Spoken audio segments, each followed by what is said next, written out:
Hey, good morning. It's a beautiful day here in Reno, Nevada. I want to continue a conversation I've been having about attributions, which are explanations that we have for behavior we observe in ourselves and behavior we observe in other people. And you'll recall that there are two types of attributions: an internal attribution, where the explanation is it's something about the individual, their personality, attitudes, values, and an external attribution, where it's something outside of the individual and outside of their control. Processes, training, staffing, methods, materials, things like that. Okay, so today I want to tackle the first of two approaches to attribution, and this is explaining the behavior that we observe in others. And I'm going to follow a line of thinking called Kelly's attribution theory.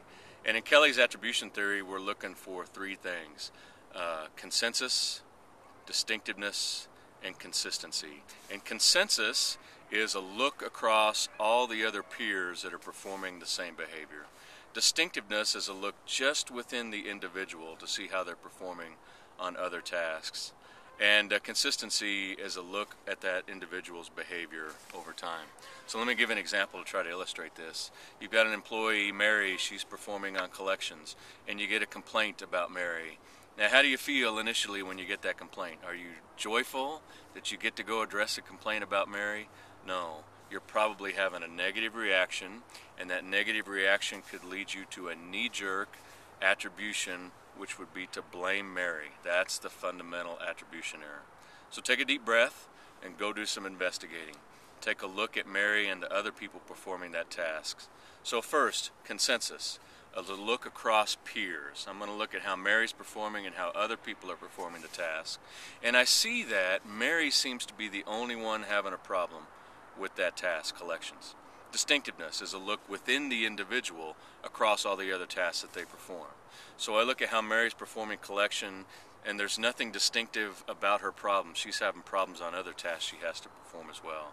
And then consistency. Over time, Mary seems to have been increasing in her problems across a number of different tasks. So I probably have good reason to reach an internal attribution.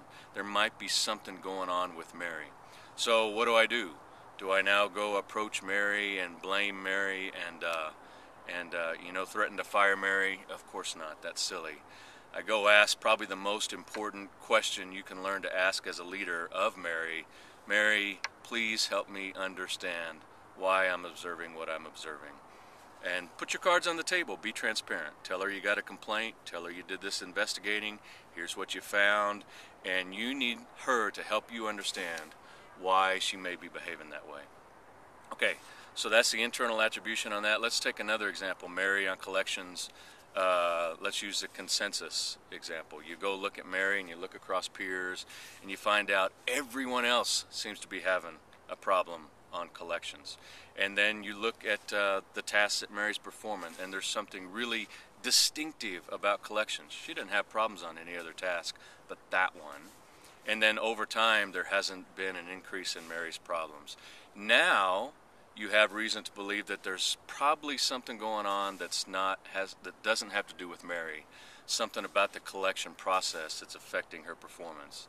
So how do you deal with that? Exactly the same way. You go talk to the individual Mary. But here, you ask something different. I would go and I'd say, Mary, we're having problems on collections. I have good reason to believe it's not you. Again, I would lay my cards on the table. And the question I'm going to ask her now is, Mary, would you be willing to partner with me and the rest of the people that work on collections to help improve this process so we can eliminate these errors?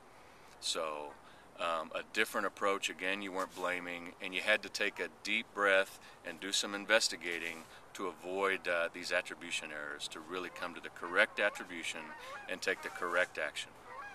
All right, so hope it's as beautiful where you are today as it is here in Reno, Nevada. Stay tuned because I've got some more in this series on attributions. Have a great day.